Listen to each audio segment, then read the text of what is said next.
Oh Mary, I want to be in your arms. Welcome to this episode of Being Independent on AlternativeTwist.com. I'm your host, Gregg Oliver. Today's topic is songwriting, and the song you're hearing is by the independent band Surf Farmer. It's called Julie. Lucy, I want to be with you, please. You got me down on my knees.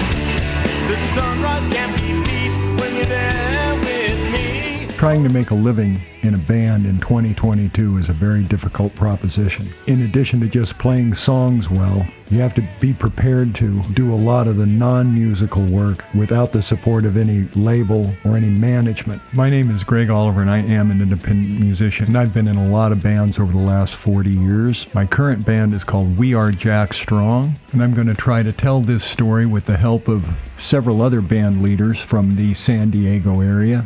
It's been said that it's good that we learn from mistakes, but they don't all have to be our own mistakes. It's the intention of this series to bring current independent musicians together and talk about how they do this work that they have to do. For this episode on the topic of songwriting, I enlisted the help of Fritz Jensen from the band Puttin on the Fritz, Jay McGuerty from the band Coastal Groove, Tom Schwend from the band Surf Farmer, and Tate Sanderson, aka Johnny Rock, from the Johnny Rock Band.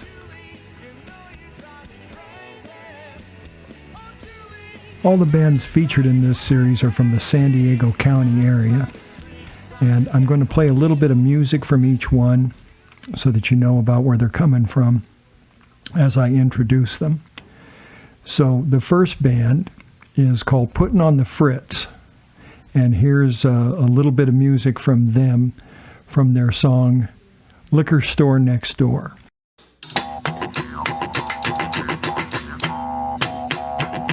Found myself a little slice of heaven, got a liquor store next door. Open all night like a 7-Eleven, got a liquor store next door. And if you need some shots or some ice cold beer, there's a liquor store next door. And if you need a score, don't you have no fear, there's a liquor store next door. Here we go. Liquor store next door. Liquor store next door. I found myself just a little slice of heaven, got a liquor store next door. I'm going to ask the first one of these characters to introduce himself to you now. My name is Fritz Jensen. My name of my band is Puttin on the Fritz. I think you may have heard that his name was Fritz Jensen, and the name of the band is Puttin on the Fritz. So you might assume he's kind of key in the band, and you'd be right. Yes, I'm the leader of the band, and I have two other great musicians that help me fulfill my dreams. And the band's been together a while. Puttin on the Fritz has been a band for 9/5/17. That's the date when I made my banner. So as of this recording, the band's been together 4 years and 9 months. But before it was Puttin on the Fritz, it was another band. So you could look at it as a continuing saga. Puttin on the Fritz is an extension of my old band, basically. The band dissolved. I took a lot of my songs and my ideas and started to pursue my own aspect of that. So now we're talking about songwriting and where songs come from. Fritz was a songwriter in his earlier band, Collage Menage, wasn't the front man. So when that band broke up, he took his songs to the next band, Puttin on the Fritz, where he's put himself in front. This gives Fritz more control on the way the song is portrayed, the story, and the way the story is told. I'm a performance artist, so some of the ideas were based from Collage Menage. They did some of the similar stuff, but in that band I was the background singer and bass player, where now I'm the lead singer, and so that puts a lot more of my personal direction out there. I can influence a lot more of the things that I exactly want to do, where when you have a singer, well, and they're going to portray that position in their way. As the principal songwriter, Fritz wants to make sure that the stories are told in the same spirit that they were written, and so he started his own band to do that, and he sets the direction. Currently, yes. I write most of the material. My guitar player, he's been with me for years, and he does guitar writing, but most of the lyrics, I write all the lyrics, songs. Every once in a while, you get a little inspiration from someone else, but it's predominantly left to me. And whenever I write a song, then the first place I start is with a chorus. So now we're talking about a songwriting method. Fritz sees the chorus as the heart of the song, and from what he's already said, we know that he wants to portray the song exactly in the spirit that it was written. So where did he learn to do that? You're searching for that Rolling Stones type snappy chorus that people are going to hear and drop right into. Fritz referred to himself earlier as a performance artist, and he's picked one of the great performance artists of all time to be an influence. So we hear that Fritz started his own band so that he could make sure that his songs were portrayed in the way that he had written them, and that portrayal includes both the lyrics and a strong performance style. Wonder what other influences he has. The hugest influences, I think, would be bands like Aerosmith, Van Halen, and Kiss, and Pink Floyd, or David Bowie, and even some Who with the performance rocks in there. Anyone who does performance rock and entertainment rock, whether it's a show or total like Pink Floyd, where it's a production. I just enjoy being entertained. So I've always went for that over-the-top Kiss performance, Aerosmith, Pink Floyd, Wall, all this gigantic show that you can put on and be more entertaining than just the music. And, you have to have the music. Otherwise, it's like, that's the whole foundation you're standing on. But to tell a story in theatrical ways, I find to be interesting.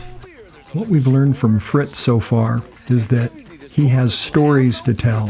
He has very definite ideas about how they should be told, and he's leaning on influences, a variety of influences from his past, to help instruct him on how those stories will be told.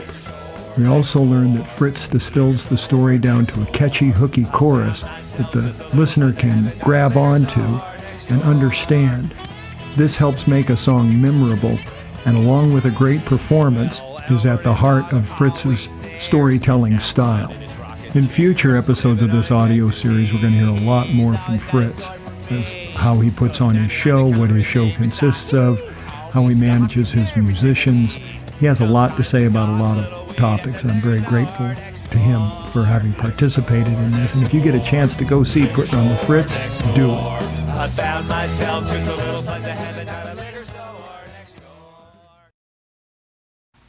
The next band we're going to hear from is called Coastal Groove. They're a jazz outfit here in San Diego County, and here's their song, Dirty Barry.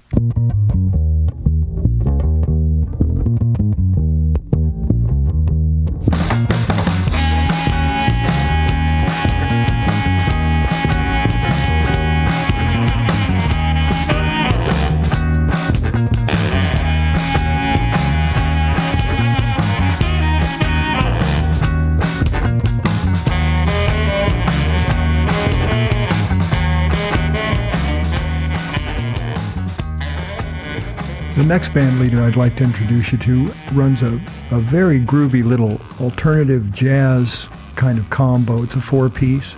I'll let him explain the instrumentation, but here he is. What's your name? Jay McGuerty. And Jay McGuerty, what's the name of your band? Coastal Groove. So this is Jay McGuerty from Coastal Groove. And as I said, they're a groovy little four-piece here in San Diego. The instrumentation, we have Lori Chadwick on drums, Laura Payne on bass, and we have Mariano Valentino on guitar. I play flute, sax, and a little bit of keyboard, and I actually sing on a couple songs. Mariano sings. He has a real affection for James Brown material. I've heard Coastal Groove play, and I love their music. It's kind of a jazzy, real deep grooves. It's very good, very well played. And I know that Laura Payne, who's their bass player, also works at the Palomar Symphony. She's a very accomplished musician, as are they all. But I haven't heard this incarnation of Coastal Groove yet, so I'm looking forward to that. Jay, I'm curious how your personnel changes have affected your band's trajectory. Having somebody exit the band always has some sort of, emotional component to it of there's a sense of loss. That said, and then of course there's the momentum that a band might have at the particular time, and then so you lose a little bit of time as you're searching for somebody else to replace that person with, and then of course try to get them worked in, and so it's an emotional loss as you're losing one member, and then you have all the extra rehearsals to get the new member up to speed, and it is what it is. On the positive side, though, gaining a new member sometimes adds a little new, shall we say, some fresh blood to the emotional mix and the musical mix, and they bring some tunes that they already know, and they're good to add to what you already have. So there's an upside to it as well. What Jay said to me here was pretty important. When you lose somebody from a band, the band can't play anymore until they replace that position, usually. And you have to take time to find somebody. And then when you get them, in an originals band, it's unlikely that they know any of the songs that you play. So they have to learn a gig's worth of songs. So it depends on what kind of gigs you're playing, but an hour's worth of songs, an hour and a half's worth of songs. And there's also the emotional loss that's associated with it. So it sets the band back. But Jay's counting on the upside that perhaps they'll bring some songs that they know that the band can perform. And once the band learns those songs, then they increase the repertoire. And increasing your repertoire is a battle for a band in the early stages, because you have to go from being able to play very short gigs, 25-minute spots or 35-minute spots, to being able to play full shows, which are sometimes 2 hours. And 2 hours of original music is a lot to write. During our conversation, I asked Jay several times about how he comes up with the ideas. And in this next segment, he'll tell you, in his own words, that this is a very organic process for him. He's just playing, and he will come up with a melody that he likes.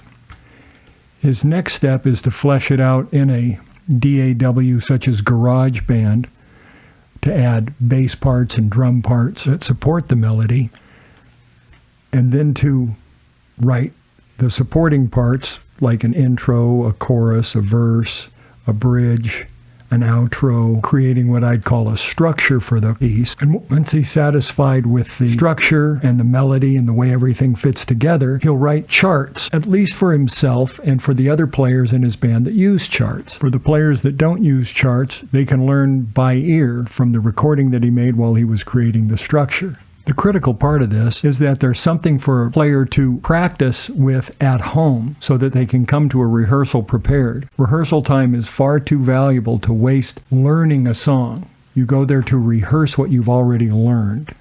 In future episodes of this audio series, we'll compare different ways that these band leaders conduct rehearsal. So then Jay speaks briefly about how he gets the band's input on these songs that he creates. I never set out to actually write music, and it just occasionally I'm just warming up, and suddenly a groove hits me, and then sometimes I'll record it. Other times I keep coming back to that groove, and the groove is saying something. So when I started Coastal Groove, I already had that material. I already had played crude versions of the bass guitar and drums into GarageBand, and it created essentially semi-finished arrangements, shall we say. So I began forming the band and playing nothing but the originals. But I do encourage them to embellish, to individualize it, be creative with it. So the point is, I give them a structure. There's some bounds to which I'd prefer not to go on excursions outside of, but within that, I encourage embellishment to give them room to kind of make it a little bit of their own. I see. Okay, so it's a collaborative process to write this, to write the songs. You've got the idea. Well, actually, let me put it this way: the arrangement's actually done. My original arrangement is done, and my originals, even as we play them, largely still follow exactly the original arrangement. And really, while it's structurally the same arrangement, it's definitely got Laura's or Laurie's fingerprints on the parts, and I encourage that. So as we close out this section with Jay from Coastal Groove, he describes his songwriting process, and that is he plays his instrument, his saxophone, until he comes up with a melody and a groove that he likes. And then he'll expand on that, and he'll create a structure and put that together using GarageBand, where he can make crude bass parts and crude drum parts that support the melody in the structure that he's created. And he also creates charts for the players that use charts. And then he gives these tools to his players to learn their parts. And then in rehearsal, or perhaps in their practice, the players develop those parts on their own to help make the whole composition more interesting and to invest their art, their skills into the piece. And if you'd like to see Coastal Groove live, you can go to their Facebook or Instagram page at Coastal Groove Jam, and there will be announcements for any upcoming gigs. This is an alt-rock group that I particularly like, very eclectic, called Surf Farmer. This is their new song called Tired of the Lonely.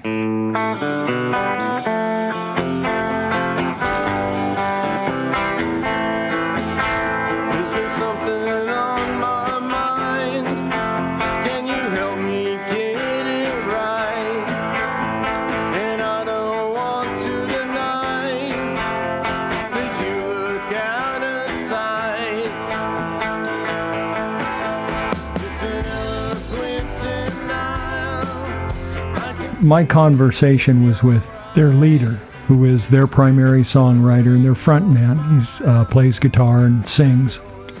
They are a chameleon. They are a power trio that sometimes has a fourth member, Beth, who sings harmony vocals.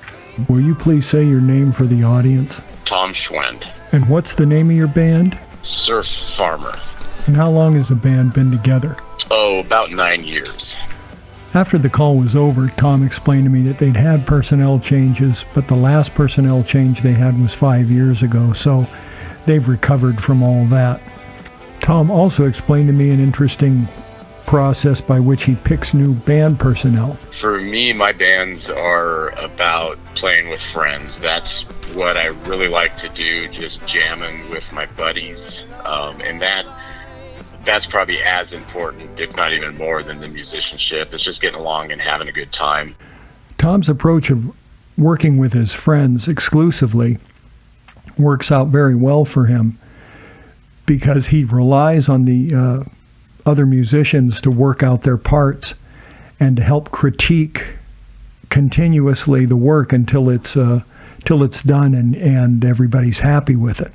As you can hear when he explains to me where the inspiration for the songs come from and how he finishes them up with the band. The first CD, most of them tie into nature in some way. There's a lot of comments about, flowing water, smooth stones, forests. I have a big interest in being outside. I work as a forester, and it inspires lyrics and music in me. Another driver for writing the songs is also just getting out frustration. That's lack of a better way of putting it. Just some maybe some pent up angst or something helps get the angst and the frustrations out of you. It flows out through the music, and I guess I tend to counterbalance that kind of higher energy with more calm lyrics.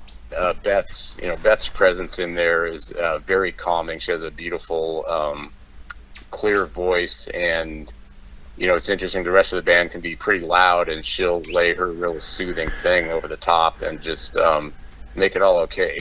So Tom starts off with the way he feels inside and his desire to be soothed, and how nature soothes him. So that's where he gets his lyrical ideas. And I followed up with a question about where his melodies come from. Just goofing around. I don't really practice much. I just like to sit down and play. And a lot of them I've just left something, I've left a recording on while I play, and I'll just make stuff up as I go. And then sometimes there's a piece or two I can pick out of there that's worth keeping and can build a song out of it. Sometimes I'll just start playing and something sounds good. Of course, you start playing a lot of time and just throw it away because it doesn't sound as good. You get a gem every so often, so I try to hang on to those. You record practice sessions often, or? Yeah, probably half the time. I play with some friends in Julian too, and that's even less structured. It's more just a jam, but we record a lot and just kind of goof around and write things and that kind of stuff. So yeah, pretty fun. You asked about the melodies too, and that I don't know. I just like to sing. Sometimes I sing alone and just start getting onto something that I like. Hard to explain. I don't know how that happens. So the melodies, like a lot of people, are done by experimentation, just doing something until it feels right. So once you have the preliminary chord progression and lyrics and preliminary melody, you might want to take it to the band and start working on it, having others contribute to it, and see where it goes. Yeah, there's not a standard way. Sometimes I'll bring in a song completely finished and, this is the structure and everything. And other times I'll bring in a song that's only partly written. Yeah. And, hey, what do you guys think of this? And I don't dictate the bass line or anything. I, basically let Donna do her thing on that. And same with Ryan. I'm not really a control person. Just as long as we all like what each other's playing, then it's good. I really do rely on the other members of the band to fill it in and everything, and it makes it easier for me not having to really direct that. I just bring in a song and they're able to just pick it up and go with it. So the strategy of working with friends is that they're people that you can trust. They have similar taste to you, and you can work with them until you get a part that everybody likes. I believe, though, that this could turn into a situation where you're working on it forever, improving and never getting to the finish line, never finishing the song. So I asked Tom, how do you know when you're finished? When it's solid, I guess you know it when it's ready. And that's your decision as the songwriter, or is that a band decision? I guess if there's a decision that needs to be made, it'd be my decision. But I think we all just know it's ready without having to talk about it. I gotcha. Yeah, we just have that feeling. Hey, that was good. Next, Well, that's pretty casual. It's coming from a very natural place. Here's the song there, and let's play it together. And you do what you do, and we'll know collectively when it's all done. Well, and I guess that ties in with me wanting to play with friends rather than hiring people or something like that. Because the music is just about having a good time for me. I mean, that's the main goal. Surf Farmer is a very good local band here in San Diego. I've seen them play plenty of times. Their songs are interesting and cool. They've got a great vibe. They look good on stage. It's a lot of fun. Search for Surf Farmer on Instagram or Facebook, and you'll find all the places that they're playing. Next up is one of the most interesting and entertaining original rock bands in San Diego, the Johnny Rock Band. This song was a big hit for them. It's called Hot Dog on a Stick. I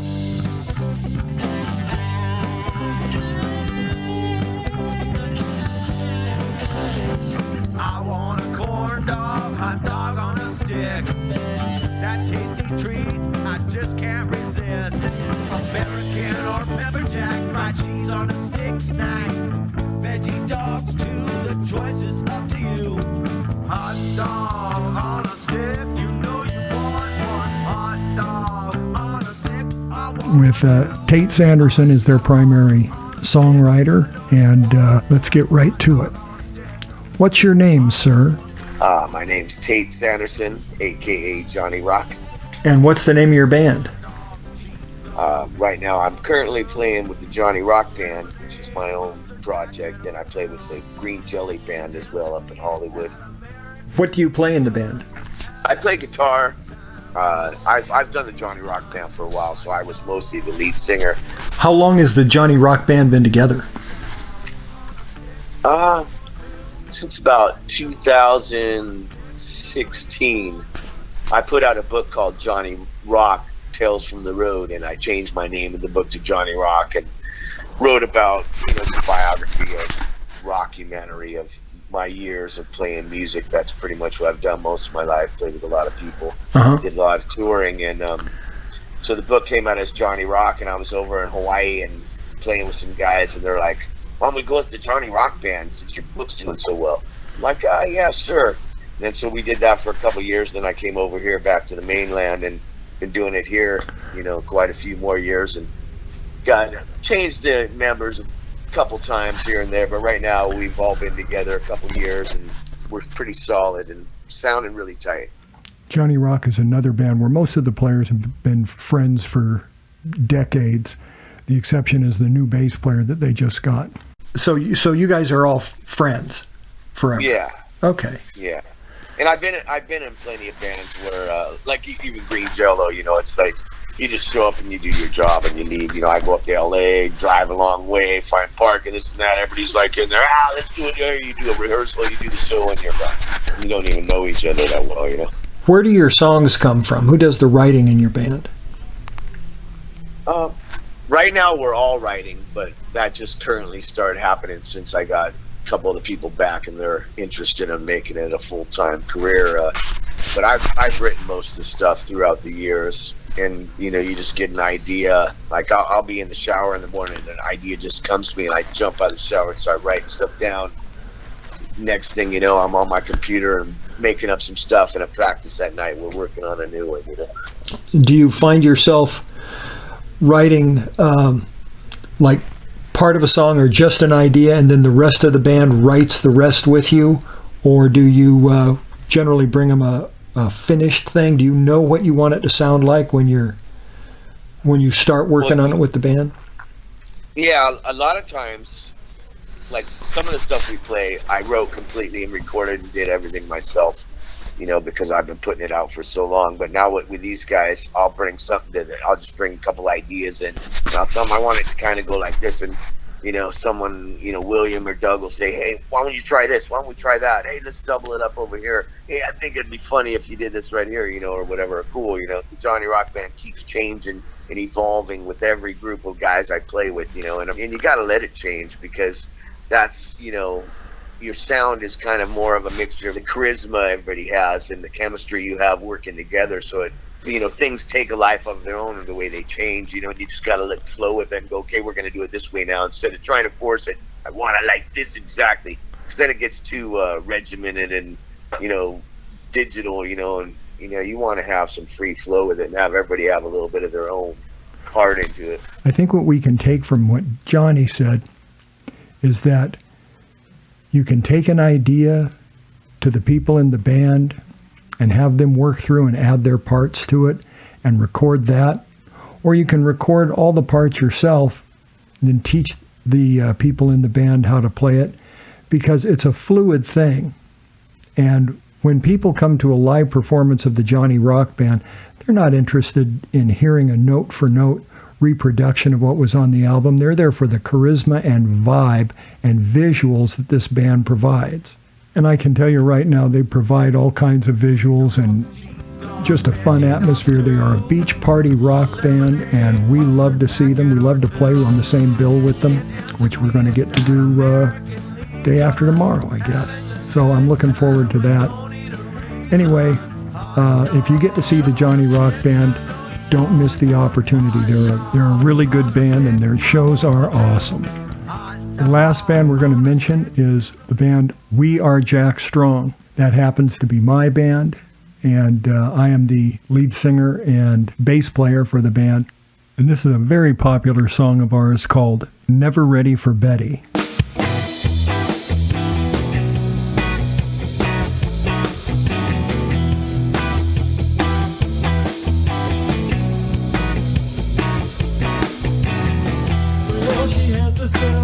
confidence of any movie star. It's gotta be her craziness that's got me this far. She always has the answer, she's always so damn sure. She's really just a sickness that impersonates a cure.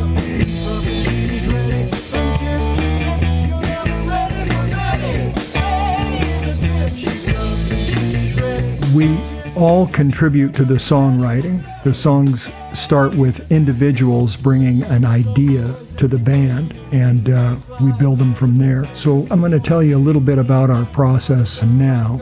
My process for writing a song, I set aside a couple of hours every day to write. Much like what Tom said from Surf Farmer, you don't come up with a gem every day, but you can, and if you write regularly, you do. I record my writing sessions, and I save anything that has any promise, and I come back and listen to it later. If it has promise, I'll add other instrumentation to it and try to determine whether or not it'll be a good chorus or a good verse or whatever. But the place the idea comes from is the feeling that I'm feeling in the moment, and I try to write that feeling, try to write a chord progression or a series of intervals that portray that feeling honestly, that are authentic that way. And then I'll call that a chorus or a verse or just a part and stop. The next thing I try to do is create another part that complements the first part. If I do that, then I probably have a verse and chorus that I can work with, and they both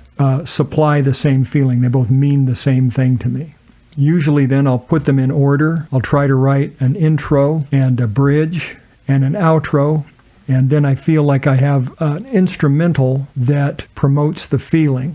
This doesn't necessarily happen on the same day. As I record my practice sessions, I'll put them together into certain folders, and then I can go back and look through them and say, well, this was a good verse, and this was a good chorus, and this was the feeling that was associated with them, and this is how fast or slow they were, the beats per minute. And I'll try to match things so that they work. Additionally, I think of stories, lyrics for a song, and I write those down. I save those on my phone or my computer, and I try to write them out as stories at first, and then I put them in some sort of a poetic form so that they would fit a particular meter for a song. And then I'll try to match those lyrics that have a particular meaning with music that has the same meaning to me. It's a message from me to my listener.